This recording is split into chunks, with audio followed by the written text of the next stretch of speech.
Good afternoon, ladies and gentlemen, and this is James Ramos from At the Quarter Pole, and here I am starting a new year, 2026, and as I promised you, my picks for the Pegasus Cup, also the Philly American, and also for the Boys Cup race on the turf. And let's get started. And my pick in the 10th race for the Philly American Pegasus Cup is going to be Whiskey Decision, the number 7 horse. I like this horse because Flavian Pratt had a pick of 4 other horses, but he decided to stay with Whiskey Decision. I thought that was quite interesting. This is the horse. The reason I like this horse is he's been on the layoff for 120 days. He hasn't raced since September. Now I think this is a tough spot to him to run in this kind of race, but you're asking yourself like the old important question: why Flavian Pratt's picking this horse and not 3 other horses he had a chance to ride? That is my pick. Do I like the 9-2 opening favorite? Nope. I don't like the win place, but the horizontal bets are in. Pick 4 and the triple.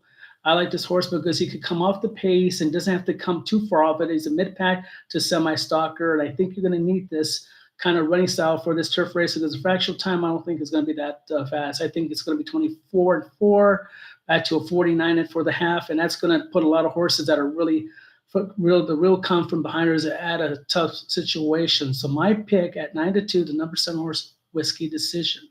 On to the next race.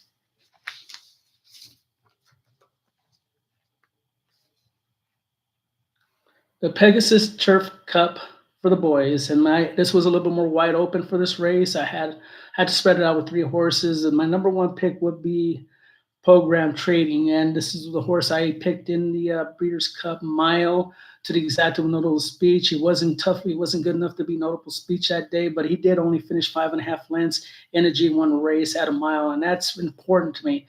He's figured he was 5th, though, but this is where he's running a little bit lesser company, has a shot. Chad Brown trained horse. He's getting 5-2, which I don't like the morning line. Again, I have to fade the win place or even any kind of bets to win, but I using him in the pick 4 and the triples. Also, the 2 Grand Motion horses are very tough in this here. Test Score and also One Stripe. You're getting better odds. Test Score is 8-1. One Stripe is 12-1. And I'm using them in the triples and the pick 4s. And you have to use this horse because Grand Motion Success, a very good horse trainer, is very consistent since the years I've known him. He won the 2011 Kentucky Derby with Animal Kingdom, owned by Team Valor, and he can't get any better than Grand Motion. As I say, very consistent trainer. Reminds me a lot of Mike Maker. They both have almost the same kind of styles. And One Stripe, that race where he won at 62.5 in the claimer after dropping in the class. Now he's going back in the class. That's a particularly angle I like, going back up in class, running against tougher competition. You're getting better odds with this horse. And Test Score is also very consistent sort, also moving up a little bit up in class. He ran on Hollywood Derby, being by a half. But the reason why I say he's moving up in class from the Hollywood Derby because the racing is better out in the East Coast, as everybody knows. So to me, he's moving up in class against horses, tougher horses out east. The East Coast is the primo place for horses now. The West Coast has been devastated from multiple tracks being closed, so it's not what it once was 20 years ago. So you have to use spread, Test Score, Program Trading, and One Stripe. And definitely like the One Stripe Test Score for a mile upset. Maybe you could use them at a win bet.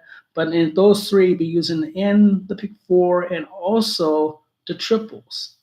Onto the Classic or the Pegasus World Cup, and going through the pick 4s and triples. And the horse I like, and it's going to probably surprise a lot of people, is Banishing at 20-1. He was my pick in the Breeders' Cup Sprint as a long shot play. I'm using this horse definitely in the win place and show because he might get 20-1. I think he's either going to stabilize or drop down to 16-1. If it rains in Gulfstream, this horse shows an adaptability to run off the sloppy track, as he did in the Churchill Downs Handicap back in May, where it was sloppy. He ran second behind next to Nisos and Mindframe, and I'm still using that race as a productive race. The last race was with DC. It seemed like he was running back and forth and ran second. The race before that, the sprint, he was well beaten by 11.5 lengths. Bertrand basically freaked out in the race. I throw that out considering he went to the West Coast, run the East Coast to run in a sprint. This horse is more of a miler, in my opinion, to a mile 1/16. The mile 1/8 might be a little bit too long for a little bit extra 60th of a mile. I don't care. At 20-1, he's my pick. I'm using him when places show. Use him in exotics. and for a safe bet. And I don't, people think, why are you using a safe bet? The disco time, 5 for 5.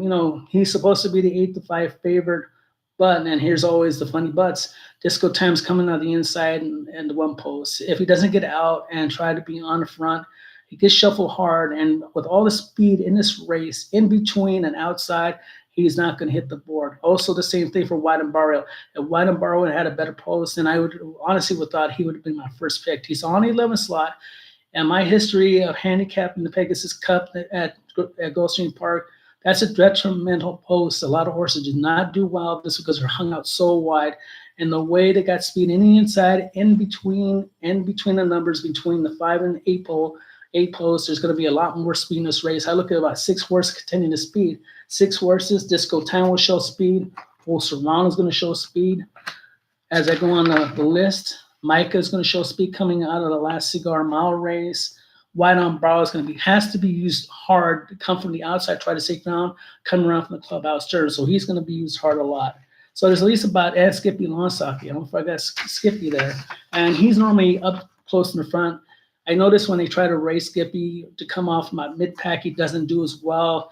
The Whitney race was kind of his prime example. He wasn't too far out. Then he made a bull rush at about 4/8 of a mile and faded out. But in the race profile, Vanishing shows a horse that could come from mid-pack and make a great impact in that race. From mid-pack to make the impact, he could run into the fast fractions. He showed that he could go 1.1 winning the Charlestown Classic. I don't use that race too well. I use it a lot, ladies and gentlemen, because that's a bull ring or a semi-bull ring or it's almost a carousel track, just like the old Pomona Fair in the old days or other 5/8 of a mile track.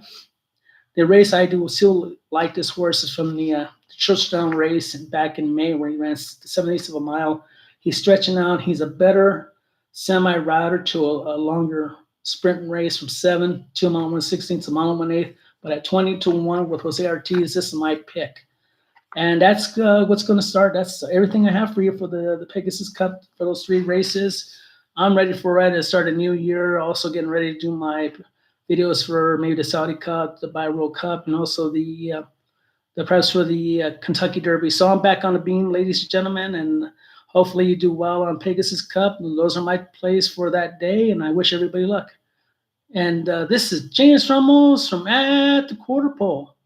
We're winning in history, neck and neck. Have a good afternoon, ladies and gentlemen.